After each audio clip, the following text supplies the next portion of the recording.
All right, ladies and gentlemen, welcome back to another episode of the Reyes Reflection Podcast. We are always free to subscribe wherever you get your podcast. And also, don't forget to check out our YouTube page for clips as well. Since the inception of the show, I've had some pretty big names, some pretty famous people on, but like everything else in life, we continue to evolve. And that's what's happening with my next guest. I have with me a man whose accolades are so extensive the entire episode would be spent with me reading them off. So I'm going to do my absolute best to read off some of them, some spark notes, as if you will.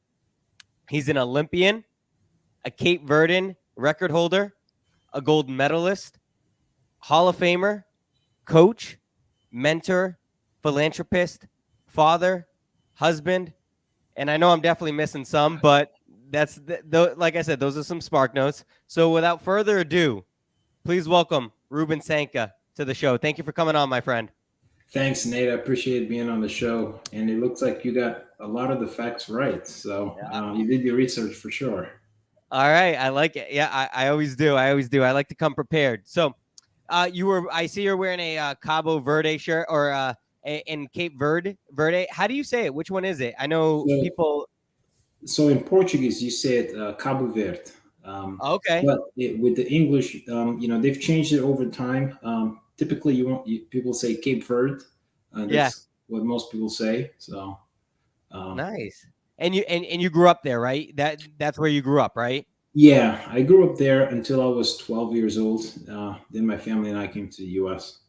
How was life growing up in there? How's and where's that is that South America? Is that correct? No, that's it's actually so Cape Verde is part of Africa.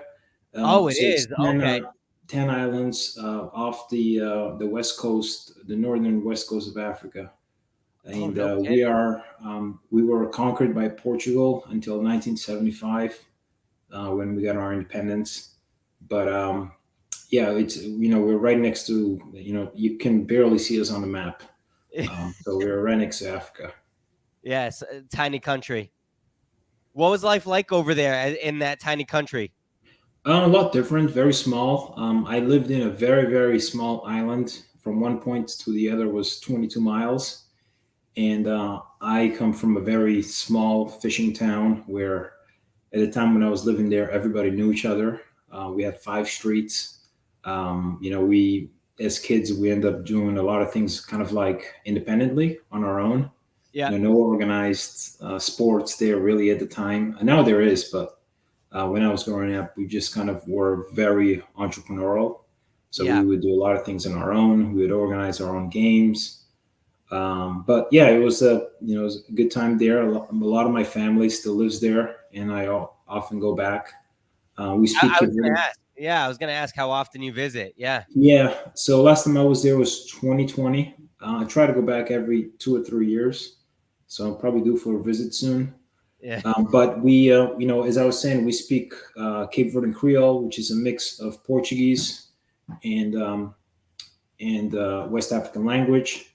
There's a lot of Portuguese culture there, and that they left a lot of influence within the people, music, food, and everything else.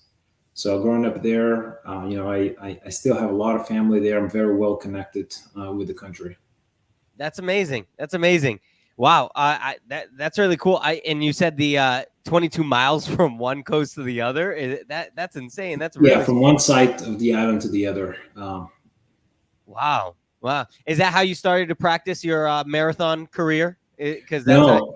No, actually, when I was in Cape Verde, I'll say my whole story behind running. But when I was in Cape Verde, I never really played, never really did whole lot of sports. I played soccer and I liked to go fishing, but running was never on my radar. As a matter of fact, when I was little, I had asthma. I had really really bad asthma. Oh wow. In and out of hospital a lot of times. I would have random asthma attacks. So I was never, running was never even in my radar back then. So Hmm. one of the reasons why actually my parents came to the U.S. was so that we could obviously get education and better life, but also get better treatment for asthma and have a better better probability of having a better life with asthma. So that was definitely one of the reasons why we came to the U.S. But running was much later when I was in school here. Yeah. So I have in my research here that you came to the States about 20 years ago and you ran for a middle school in Boston. Is that correct? I did, yes. So, Um, so you just said it right there. It was never on your radar. It never was even a thought process to you. You wanted to come to the States so that way you can have a better understanding and containment of your asthma. But what made you want to get into running? Actually, when I was in school, I like the fact that we had sports in middle school. So I played middle school soccer, and at the time, I knew no English before I came to the U.S. Didn't speak a word of English, and at the time, one of our teachers, came into our classroom and said, "Hey, would anyone like to do cross country?" And at the time, the Boston Athletic Association, the organization that puts on the Boston Marathon, they were doing some sort of like a clinic, and then they would bring you to a cross country race, and they do that sort of stuff to get inner city kids exposure to running at an early age. And I didn't really know what cross country meant. I thought we were traveling across the country to go running. So I put my hand up, and I did the race. It was a lot of fun, and I actually did better than I expected. Yeah, And I guess by the time I had been in the U.S. for a while, and my asthma was sort of calming down a little, it's so that was subsided. my first time ever doing a race. And then after that, we had middle school track for Boston Public Schools, and because I had done the cross country in the fall, I had some exposure to running, so I signed up. But even when I did middle school track, I was nothing special. I was always kind of like in the back of the pack, just average runner within our school. Oh, so it wasn't like you were a standout at the time, but your soccer stamina probably helped though, because you're constantly running up and down the field, so that probably helped some to some degree. Not quite. I just running was at the time, even doing a lap or two, on the track was very tiring for me. I still Really? had asthma in me, and I just wasn't quite developed as a runner, Yep. and I wasn't fast at all. So At least you're honest about it. At least you're like, yeah, I just wasn't the fastest. So, um, after middle school, you go to high school in Boston too? yeah, so I ended up, in Boston. There are three exam schools, and I ended up taking an exam to go to one of the schools. I got into the John D. O'Brien School of Math and Science, which luckily O'Brien just happened to have one of the best track and field programs in the city of all the Boston public schools. Nearly 20 schools for high school, and O'Brien had a history of winning the city championship. So I lucked out. I was there, and I said, well, I did it in middle school, and at the time I was playing soccer at O'Brien in the fall, and there was a runner. His name was Carl. He was on the soccer team there, and he said, "Hey, Ruben, I think you'd really enjoy doing track." So that winter, I signed up for track, and I did my first season of actually doing more running and being fully coached by a high school coach. And I slowly started to improve little by little. Every season, I would set my goals, and I'd get to them, and we trained extremely hard. So it required a tremendous amount of discipline over the time period. And I just kept going. And by the time I was a junior in high school, my high school coach said, "Hey, Ruben, I think you're getting much better. I think you may want to think about just shutting down soccer and doing cross country." So I decided to that junior year that I would do cross country. But the issue was that cross country is not really an inner city sport. So there's of all the 15 schools in Boston, only we could only get 5 or 3 runners combined, 15 schools. Oh wow, Um, that so it it's just not a popular sport. The popular sports in the city are basketball, football. Yep. Uh, so, to put things in perspective, the Boston Public School decided to have a citywide program where they gave us a coach, and we would go over to Franklin Park in Boston to do a couple laps and kind of just practice cross country, and we didn't have any dual meets. It was just at the end of towards the end of the year, we would have the city championship and one meet. So so I did the city championship, and I did well. I think I won that year. But then, just as we were getting ready for states, I got injured. So I got injured. I didn't really run well. And then my entire, fall, the rest of the second half of the fall, I had a pretty serious knee injury that I had to really take some time off. So that was kind of like, the first year, and then came back the second year. I had to beg the Boston Public School to just give us one more shot to just kind of have a season, because we really didn't have many interest at the time. I think maybe we'd gone down from 5 runners to 3 runners, and there was really no hope of us, kind of like having a program. But that summer, I had started, really increase my training, and I had some good advice from former coaches who had coached the Boston City schools before. Tony DeRocha is one of them, and I started really kind of. I could tell that during late in the summer that I was improving tremendously.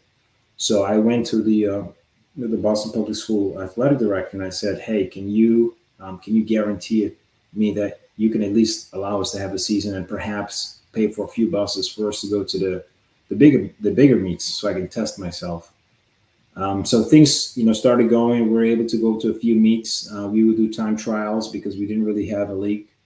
And by the time I think it was maybe around November when the division state championships came, and I knew exactly who my competitions were, and I knew that I would be able to do sort of like time trials. So I knew I could run alone.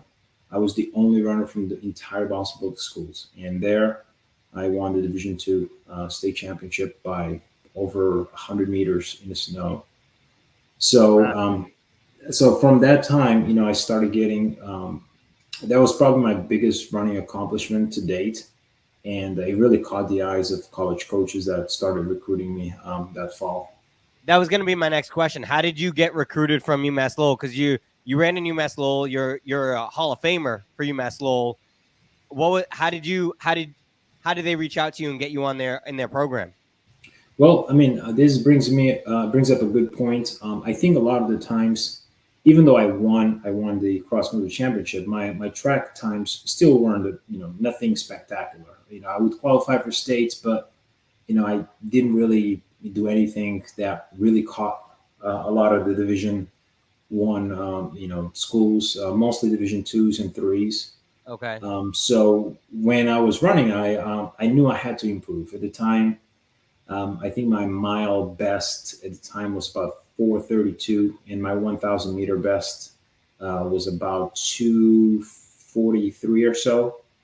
Eventually, that winter, I focused in the 1,000 meters. I got down to 2:33. I finished fourth at all states, and then I went to New England's where I finished fifth. So that started to catch a lot of people's attention. But the 1,000 meters is not a race that heavily contested. So I still needed to improve my mile time. And at the time, because the structure of our championships and our meets, I really was never really tested during the season. So a lot of the times, I would get maybe 1, 2, or 3 opportunities to run fast, and if I didn't have a good race, that was it. But during the season, Boston Public School, the competition wasn't as competitive as some of the other leagues in the state. So with that said, in order for a coach to really come and recruit me, they had to really know exactly the type of environment and atmosphere that I was competing in. I had tremendous amount of speed, so I could run 52 to 400 meters, which was considered pretty fast for a distance runner. Yeah. but no one really would know that because I never ran the Open 400. But the UMass Lowell coach, I think he had seen me practice and he knew where I was coming from. He knew I haven't really been exposed to a lot of the organized training, and he knew the type of training I did, which I didn't burn out or anything like that. I still had a lot of strength in my legs, and he also knew that I just simply didn't have the opportunity to race as many fast high school kids as some of the other schools in the state. So I actually reached out to a couple of Division 1 schools that I won't mention on the show, Yeah. but they turned me down within New England. They just said I could try to walk on, but I just wasn't competitive enough for them. Yeah. I had a few other Division 2 schools come out to me, but I picked UMass Lowell because there were many different factors. They had a great engineering school, business school, which I was considering doing either business or engineering, and they had a history of being just developing runners. That they had some runners in high school that would go in as average runners, and they would come out as some of the best runners in New England.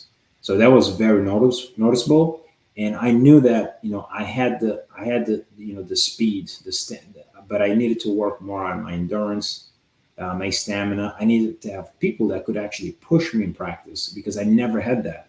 Yeah. Who could And challenge you? Yeah. yeah, to challenge me. So once I went to UMass Lowell, it was kind of like a perfect fit. I had the talent, and then now I had the resources, the coaching, the places to run, the people to push me, the competition to go to, the right gear, equipment. Yeah. So it was, and then once I got there, I really kind of, because my mind was still fresh in wanting to, run track.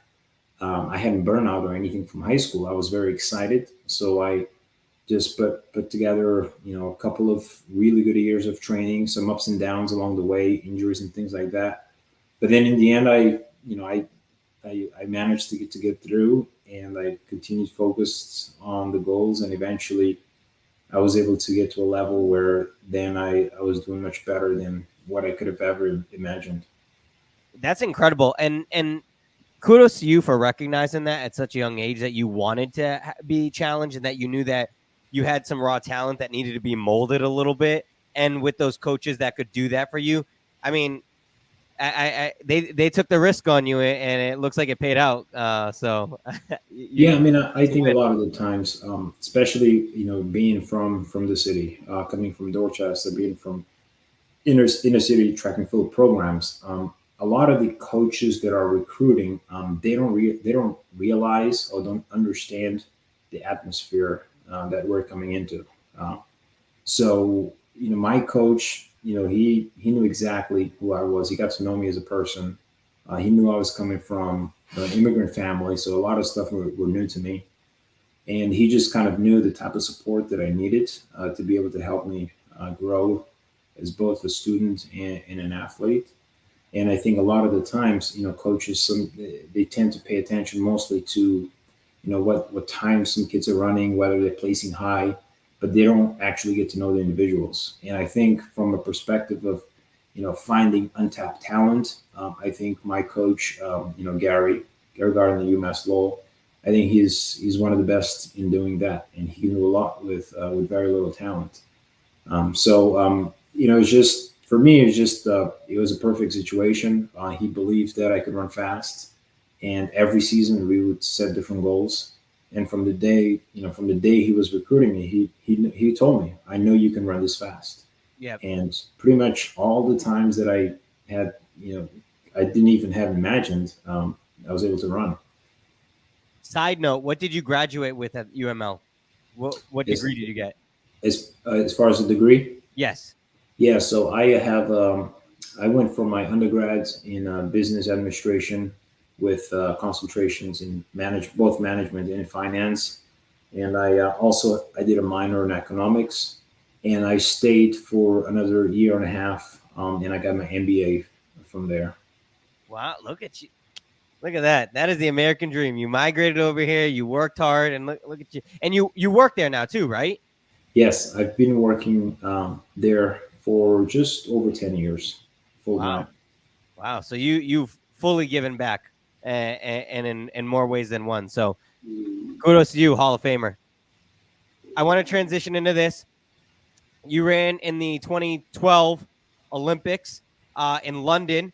Talk to me a little bit about what was life like as an Olympian. I mean, what's it like being in the Olympic Games? That must be insane. Yeah, I mean, I had been in contact with the Cape Verdean Athletics Federation. I would go often, during summer training or during the winter. I had done a couple of races there, and at the time, Cape Verde really didn't have a huge Olympic team. We had a couple of runners, a couple of other sports athletes as well, and there was an opportunity for me to be able to apply for a wild card. So each country is allowed to that if you don't actually achieve the Olympic standard, which is very very tough. Each country is allowed to bring someone as a wild card, but in order to go as a wild card, you have to show that you're the absolute, best athletes as far as any event in track and field. So I had the opportunity to go in 2012. I made it in the 5,000 meters. Before, it was a pretty challenging time because right before I got on the plane, I happened to be dealing with an injury. But while we were there, I was able to rehab and eventually get to the starting line. Yeah, you were battling a knee injury. Is that correct? Yes, I was battling a knee injury. So half the time that I spent there was in London, doing rehab in the morning and then running in the afternoon. I hadn't actually run in 2 weeks leading up to the Olympics. I had zero running. So as soon as once I got back from the Olympics, we were able to figure out what was wrong, and Yeah. then I had knee surgery the following year. Yeah, it was a benign tumor. Is that correct? Yes, yes, Yeah. yeah, Wow. I mean, good thing it was benign. For the people who don't know what that means, it means it wasn't cancer, right? It wasn't cancerous. yes. It was Yeah. it was not cancerous. Yeah. So, thank your lucky stars. That's awesome. So, um, tough break though that you were running on a bum knee basically the entire time that you were there. You were one of three members too. Is that correct? Like Yes, it wasn't a big team whatsoever. yeah. It was very small. Yeah. Yeah. How was it like in the you know how they introduce you and you're kind of representing your country? How was that like? That must have been pretty cool though. Yeah, it was very cool.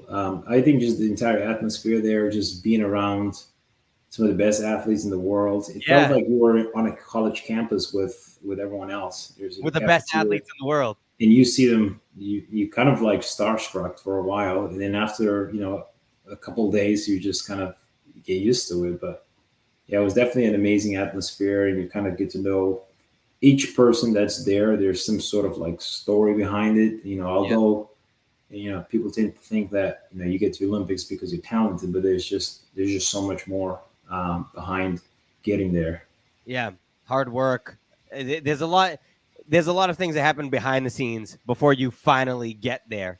And unfortunately, in most cases, people just focus on what they see at that time, not everything behind. But like you said, I mean, even you had a whole story, you had a whole novel before you even walked in the opening ceremony. So yeah, it goes to show you.